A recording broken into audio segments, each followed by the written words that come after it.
Kkooti ya Buganda Road mu Kampala olwaleero lwezzeemu okuwulira omusango gw'okukuma omuliro mu bantu oguvunanibwa omubaka w'e Kawempe North Mohammade Ssegirinya. Ono mu kkooti atuusiddwawo ku ssaawa 4 ez'akalasamayanzi wakati mu by'okwerinda ebibadde ebinywevu gguluggulu.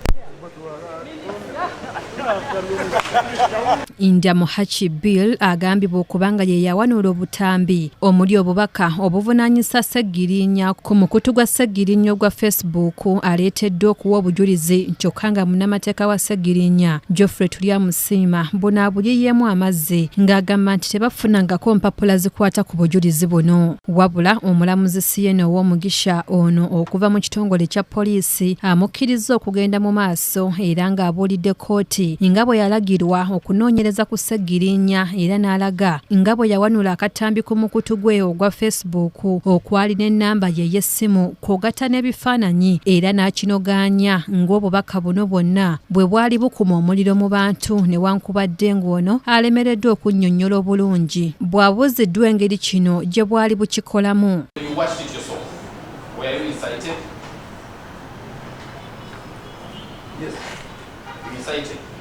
So what did you do after being cited? For the record? No, please answer my question. You said you were incited. Let him answer. What did you do after the incitement? You actually once said it here. My role. Please answer my question. You said you were incited. What? Can you give him a chance to answer? My role. I want to say it here that my role was to extract the video from a report and forward to the investigating officer.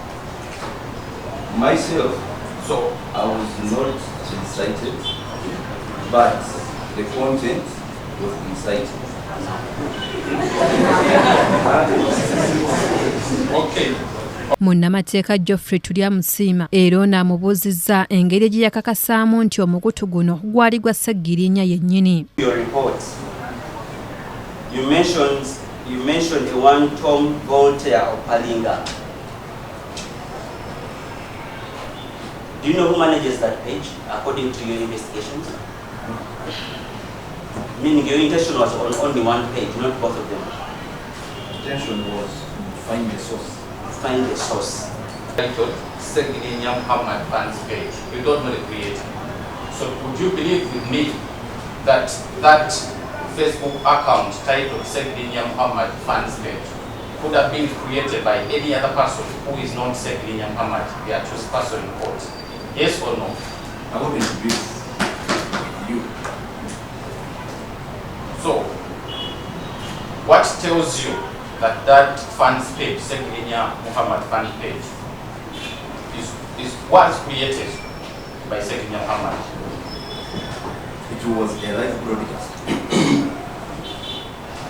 My question is intended to find out the creator and the owner of the Facebook account. If you are a data analyst, you would be telling us how you can. Oluvannyuma omulamuzi ataddewo olwanga 10 omwezi ogujja ogwokubiri oludda oluwaabi okuleetayo abajulizi abalala 3 abasigaddeyo kyokka nga bannamateeka ba Ssegirinya nga bakulembeddwamu Goeffrey Turyamusiima bagamba nti obujulizi bwonna obuweereddwa basigadde babutankana. Ekyo okufuna ennamba ye okutegeera mbu n'ennamba ye balina okufuna court order bingi ne of course azze nga naye yali mutume gwe baalagira obulagizi okukola ekintu kyovola ebibuuzo ebisinga baleeta na clear answer ku lw'ensonga ye agambye obuvunaanyizibwa bwe bwakomako eyo ripooti yokka nti ebigambo ebigambibwa nti Ssegirinya alina bye yayogera okukuma omuliro mu bantu oba ddala ebigambo ebyo Ssegirinya yabyogera era bwe bayabyogera birina omuntu gwe byakosa gwe byakumamu omuliro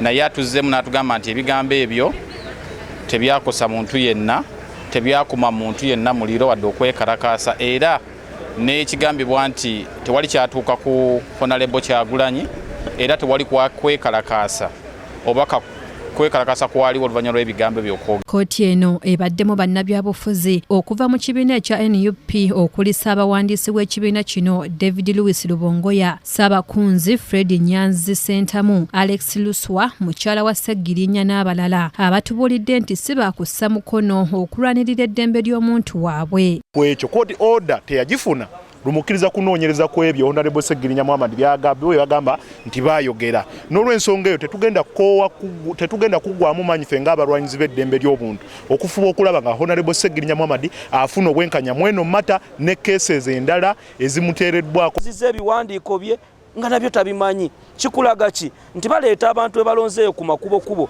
okujja okulumiriza abantu omubaka wa paalamenti. Kino kyonna kijja balabisa neffe tetujja kukoowa wano kubalabisa. Omubaka Ssegirinya okuggulwako omusango guno ogw'okukuma omuliro mu bantu kyaddirira obubaka bwagambibwa okussa ku mukutu gwe ogwa Facebook ng'alaalikanga mu ggwanga bwe mwali muyinza okugwamu embeera enzibu ennyo esinga ne kukitta bantu ekyali mu ggwanga ly'e Rwanda mu mwaka ogwa 1994 singa ssenkulu w'ekibiina ekya NUP Robert Kyagulanyi Ssentamu yali atuusiddwako obuzibu. Omulangira Jjunju Moses yakusakidde eggulire lino ku KTV amalindirire.